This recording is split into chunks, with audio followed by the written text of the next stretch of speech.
मैं हूँ Sophia. So today in this session we are going to start our new chapter, chapter number 1. That was the basic terms of accountancy. And ये +1 class commerce का ये chapter है. तो first of all हम chapter start करने से पहले जान रहे थे कि अकाउंट्स होता क्या है. सो फर्स्ट ऑफ ऑल जो अकाउंट्स है बहुत मेन सब्जेक्ट है कॉमर्स का.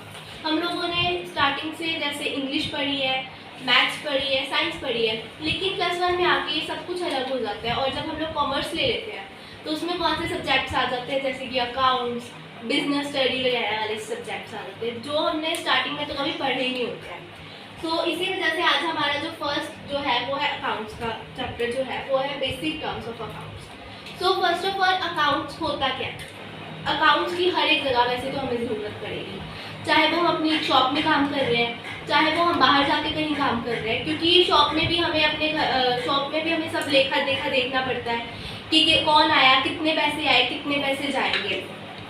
सिमिलरली आप कहीं जॉब कर रहे हो तब भी आपको सब देखना पड़ेगा कि कौन आ रहा है, कौन जा रहा है, कितने पैसे आ रहे हैं, कितने पैसे जा रहे हैं. सो यहाँ पर मैंने कुछ कंसेप्ट्स लिखे हैं. सो फर्स्ट ऑफ ऑल क्या है, what do you mean by accounting. Accounting क्या है. सो अकाउंट्स जैसे मैंने अभी आपको फर्स्ट ऑफ ऑल अकाउंट्स के बारे में बताया, सिमिलरली वही अकाउंटिंग है. हम लोग एक बार यहाँ पर भी देख लेते हैं. Accounting is an art. Accounting एक आर्ट है एज वेल एज साइंस. वो एक साइंस भी है ऑफ रिकॉर्डिंग. अब हम लोग क्या करते हैं, जब हमने अकाउंट्स तैयार करते हैं ना, उसमें हम हर एक चीज़ को रिकॉर्ड करते हैं. हम पहले अपना एक नाम लिखते हैं, पर्टिकुलर नेम लिखते हैं कि ये हमारे पास आदमी आया था, इसने हमें इतने पैसे दिए, इतने पैसे हमें इसे देने हैं. So that was accounting is an art as well as science of recording. Classifying, हम देखते हैं कि यही वो आदमी था. समराइजिंग, समराइज करते हैं. Interpreting and communicating the financial information. और लास्ट में हम क्या करते हैं, अपनी फाइनेंशियल इन्फॉर्मेशन निकालते हैं कि क्या हमें प्रॉफिट हो रहा है या फिर हम लॉस में जा रहे हैं. To the users to make decisions for the judgments, ताकि जो हमारे ऊपर, जैसे कि अगर हम किसी के पास काम कर रहे हैं, सपोज हम लोग एक अकाउंटेंट है, तो जो हमारे ऊपर जिसके फैक्ट्री में हम काम कर रहे हैं उन्हें हमें ये सब कुछ दिखाना पड़ेगा कि ताकि वो फाइनेंशियल डिसीजंस ले सके कि आगे हमें ये बिजनेस जारी रखना है या फिर वहीं पर ख़त्म करना है. सो that was what do you mean by accounting. ये है इस concept. So accounting first of all आपको ये जो क्वेश्चन है दैट वाज मोस्ट इम्पॉर्टेंट. आपको ये आना ही चाहिए क्योंकि ये वैसे एक सिंपल सा है. मैंने आपको सिंपल वे में बता दिया है. आपकी बुक्स में इससे थोड़ा अलग होगा बट दैट्स ओके. अगर आप ये याद करना चाहते हो तो आप ये कर सकते हो, ठीक है. So important terms of accounting में जो फर्स्ट पॉइंट है that was the capital. Capital कुछ भी नहीं है, आप बस इतना याद रखो कि the amount invested in the business is called capital. वो पैसा जो इन्वेस्ट करते हैं अपने बिजनेस पे उसे हम बोलते हैं कैपिटल. अब फॉर एग्जांपल अब मैंने अपनी एक स्टेशनरी की शॉप खोली है. अब उसमें मुझे स्टेशनरी के लिए अब मुझे जैसे मुझे मार्कर्स चाहिए होंगे, मुझे कॉपीज चाहिए होंगी, मुझे बुक्स चाहिए होंगी, पेन्स चाहिए होंगे, ये सब चीज़ें चाहिए होंगी मुझे स्टेशनरी के लिए. अब वो चीज़ें फ्री में तो नहीं आएंगी, अब मुझे उसके लिए पैसे की ज़रूरत पड़ेगी. तो वो जो पैसा होगा उसे मैं सिंपल मनी नहीं बोलूँगी, उसे मैं क्या बोलूँगी, उसे मैं बोलूँगी कैपिटल. कि वो मेरे लिए कैपिटल है कि इतना पैसा मैं अपनी दुकान पे लेकर आई हूँ कि मुझे इस पैसे से अपना आगे बिजनेस को कंटिन्यू करना है, ठीक है. तो वो हम बोलते हैं कैपिटल. उस पैसे को हम बोलेंगे capital. Second one is, I hope आपको ये पॉइंट क्लियर हो गया होगा. अगर नहीं हुआ है तो आप नीचे कमेंट सेक्शन में बता सकते हो. Second one is drawings. ये जो वो वाली ड्राइंग्स नहीं है जो हम बचपन में किया करते थे, हार्ट बनाते थे और फिर माउंटेन्स बनाते थे, ये वो वाली ड्राइंग्स बिल्कुल नहीं है. ये अकाउंट्स की ड्राइंग्स हैं. तो अब हम इसका मीनिंग भी समझ लेते हैं. The amount withdrawn by the owner for personal use is called drawings. The amount withdrawn by the owner. It means जो पैसा, अब जैसे कैपिटल में हमने क्या बोला था कि वो पैसा जो प्रोप्राइटर अपने बिजनेस में इन्वेस्ट करते हैं उसे हम कैपिटल बोलते हैं. सिमिलरली अब ड्राइंग्स में क्या है कि वो पैसा जो प्रोप्राइटर ने ही अपने बिजनेस में इन्वेस्ट किया था, वो पैसा अब जब वो अपने घर के लिए यूज़ के लिए निकाल लेता है ना वो वाला पैसा, उसे हम बोलते हैं ड्राइंग्स. ड्राइंग्स को अगर हम सिंपल भाषा में अगर मैं आपको फॉर एग्जांपल के रूप में बताऊं, सो ड्राइंग्स हमारे जैसे मैंने आपको पहले बताया था स्टेशनरी वाली जो मैंने एग्जांपल ली थी वही फिर से लेते हैं एग्जांपल. मेरी स्टेशनरी वाली जो शॉप है उस पर मैंने अपने मतलब एक ड्रॉर में जहाँ पे मैं पैसे रखती थी उसमें मैंने अपने कैपिटल के पैसे रखे हुए थे. अब घर पर एमरजेंसी पड़ गई, मुझे पैसों की ज़रूरत थी. अब घर पर मेरे पैसे थे नहीं तो मैंने क्या सोचा कि यार मेरे वहाँ पर मतलब मेरे ड्रॉर में पैसे कुछ पड़े हुए हैं, उनमें से पैसे निकाल लेती हूँ. जब मतलब आएंगे वापस तो वापस रख दूँगी पैसे.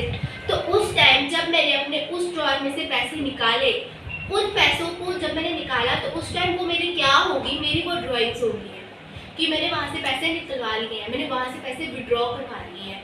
सो आई थिंक आपको ड्रॉइंग्स का पॉइंट भी अच्छी तरह से क्लियर हो गया होगा। नहीं हुआ है तो मुझे एक बार कमेंट पे बता दीजिएगा। Second one is assets. Now what is the meaning of assets? So बहुत ईजी है, ये भी मैं आपको बताती हूँ। मैंने आपको स्टार्टिंग में बोला था कि इसमें बहुत अच्छे मतलब कि इसमें आती हैं हमारे टर्म्स वगैरह बहुत अच्छे आते हैं। तो मैं आपको एसेट का पॉइंट बताती हूँ। An asset is own physically object tangible और right tangible having money value. अब इसका मीनिंग क्या है? आपको सिंपल, इसे हम पढ़ने से पहले, इसे मैं आपको क्लैरिफाई करने से पहले मैं आपको पहले बता देती हूँ सिंपल फॉर एग्जाम्पल के लिए कि अब जैसे जो स्टेशनरी है, स्टेशनरी वाली जो मेरी शॉप थी, उस पर मुझे अब क्या चाहिए, मुझे उसमें अपने लिए टेबल चाहिए, चेयर चाहिए, मेरा अपना एक पर्सनल कैलकुलेटर चाहिए, मुझे कंप्यूटर भी चाहिए, ये सब चीज़ें मुझे चाहिए।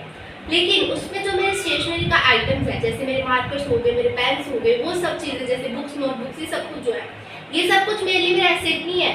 क्यों? क्योंकि वो मेरे लिए गुड्स है, क्योंकि मुझे वो बेचना है। स्टेशनरी का जितना सामान मेरे पास पड़ा है वो मुझे बेचना है। लेकिन जो मेरे पास मेरी टेबल है, चेयर है, मेरे लिए मेरा जो कैलकुलेटर है, वो सब मेरे लिए एसेट है, क्योंकि मुझे उन सब चीज़ों की ज़रूरत है। तो वही बस ये बोल रहा है कि जो एसेट होता है वो टेंजिबल और इनटेंजिबल हो सकते हैं। अब टेंजिबल क्या होता है और इनटेंजिबल क्या होता है? For example this is a marker, मैं इसे देख पा रही हूँ, आप सब लोग इसे देख पा रहे हो, इसे छू भी पा रहे हो, ये मेरे लिए टेंजिबल एसेट है। अब ये आपको समझ हो गया कि टेंजिबल एसेट क्या है।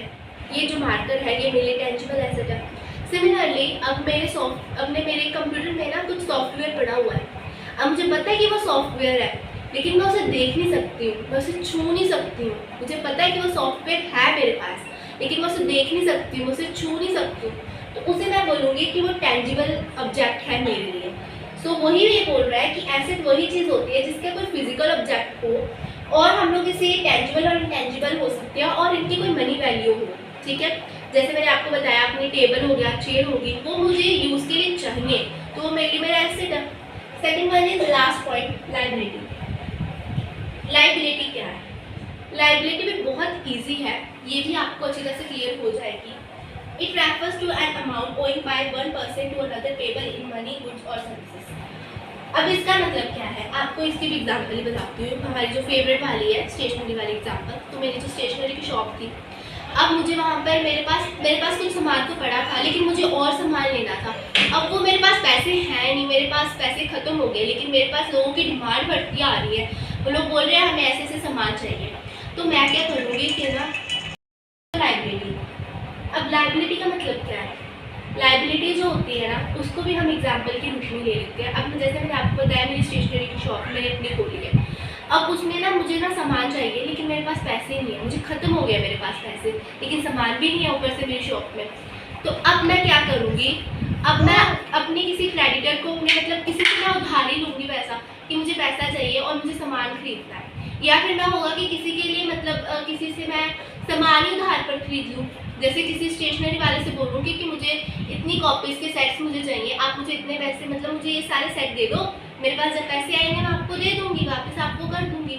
सो वो जो मैंने सामान उनसे उधार पर लिया है वो मेरी लायबिलिटी है, क्योंकि मुझे कभी ना कभी वो पैसे, वो सामान के पैसे मुझे देने ही उसे वापस पड़ेंगे, कभी ना कभी, आज नहीं तो कल तो मुझे वो पैसे देने ही पड़ेंगे। सो that was called a liability. तो ये देख लेते हैं, यहाँ पर क्या लिखा है, it refers to an amount owing by one person to another payable in money, goods, services. अब वही बात आ गई कि जो अमाउंट ओ करता है, मतलब कोई पर्सन जब उधारी पर लेता है एक पर्सन से या फिर किसी और पर्सन से, वो पैसे जब हम उसे वापस देने होते हैं इन मनी, गुड्स और सर्विसेज। अब वो, जैसे मैंने आपको बताया कि मैंने अपने स्टेशनरी वाले से सामान लिया उधारी पर, तो वही ये वाला भी वही बात बोल रहा है कि अगर हम किसी से अपना उधार पर कोई सामान लेते हैं तो उसे हम बोलेंगे लायबिलिटी, कि वो हमारे सिर पर बोझ है कि मुझे इसे पैसे वापस देने हैं। ओके, सो ये हमारा था आज का concept, that was the accounting. जैसे मैंने आपको पहले बताया, एक बार फिर से रिकैप कर लेते हैं ताकि आपको अच्छे से क्लियर हो जाए। अकाउंटिंग का क्या मतलब होता है? अकाउंटिंग इज एन आर्ट, कोई आर्ट है, साइंस है, और उसमें हम क्या करते हैं, रिकॉर्ड करते हैं अपना डाटा, समराइज करते हैं, देखते हैं, एनालाइज करते हैं कि कोई कहीं गलती तो नहीं होगी, और लास्ट में अपने हमारी जो कंपनी होती है या फिर कोई बिजनेस होता है, जो उसके बोर्ड ऑफ डायरेक्टर्स होते हैं, उन्हें हम लास्ट में सब कुछ दिखाते हैं कि हमारी जो कंपनी या फिर बिजनेस है क्या उसे हमें आगे बढ़ाना चाहिए या फिर नहीं। लास्ट में हम देखते हैं हमें प्रॉफिट हो रहा है कि लॉस हो रहा है, आप ये सिर्फ याद रखो। तो that was accounting. Second one is मैंने आपको टर्म्स कुछ पढ़ाई, capital, drawings, assets, liability. Capital क्या है, जो हम अमाउंट इन्वेस्ट करते हैं अपने बिजनेस में स्टार्ट करने से पहले, उसे हम बोलते हैं कैपिटल। ड्राइंग्स क्या है, जो कैपिटल जो मैंने अमाउंट इन्वेस्ट की थी, जब मैं उसमें से कुछ पैसे घर ले जाऊंगी तो उसे मैं अपनी ड्राइंग्स बोलूँगी। एसेट्स क्या है, ये मार्कर, ये मेरी टेबल, ये मेरी ब्लैक बोर्ड, ये सब मेरा एसेट है। सिमिलरली लायबिलिटी क्या है, जब मैंने अपनी शॉप स्टार्ट की, मेरे पास पैसे नहीं थे सामान लाने के लिए, तो मैं किसी पर्सन के पास जाऊँगी, उसे बोलूँगी कि इतना सामान मुझे दे दो, जब मेरे पास पैसे आएंगे तो मैं आपको मतलब पैसे दे दूँगी वापस। ठीक है, तो ये सब था हमारा आज का कॉन्सेप्ट। आगे एसेट्स के भी बहुत पार्ट्स होते हैं, एसेट्स के भी contingent, current assets, non current assets, ये सब एसेट्स के पार्ट होते हैं। लायबिलिटीज़ के भी 3-4 आगे पार्ट्स होंगे, वो भी मैं आपको डिस्कस करूँगी क्लास में। लेकिन तब तक आप ये याद रखो, अभी हम इसका ना आपको आप अगर इसका स्क्रीनशॉट लेना चाहते हो, अभी मैं इसे रिज्यूम कर रही हूँ मैं, अगर आप इसका स्क्रीनशॉट लेना चाहते हो तो ले सकते हो, वरना वीडियो पॉज करके अपनी नोटबुक्स पर ये उतार सकते हो।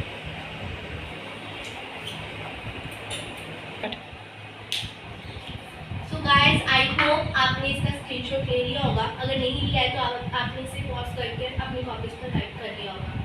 सो that was the end of this video. So अगर आपको ये वीडियो अच्छी लगी है तो please like, comment, share and subscribe ज़रूर कीजिएगा, और मुझे कमेंट करके ये ज़रूर बताइएगा कि आपको ये वीडियो कैसी लगी। इसी चैनल पर आपको इंग्लिश वाले भी आपको टॉपिक्स पढ़ाए जाएंगे। अगर आप कोई जना ग्रामर सीखना चाहता है या फिर किसी चैप्टर में कोई दिक्कत हो रही है तो वो भी आपको समझाए जाएंगे। आपको हमारी इंस्टाग्राम की आईडी मैंने यहाँ पर मेंशन की हुई है, thestudy.483। आपको अगर पर्टिकुलर नोट्स चाहिए किसी भी चैप्टर के तो वो वहाँ पर आपको ज़रूर मिल जाएंगे। So thank you so much for watching this video. Thank you.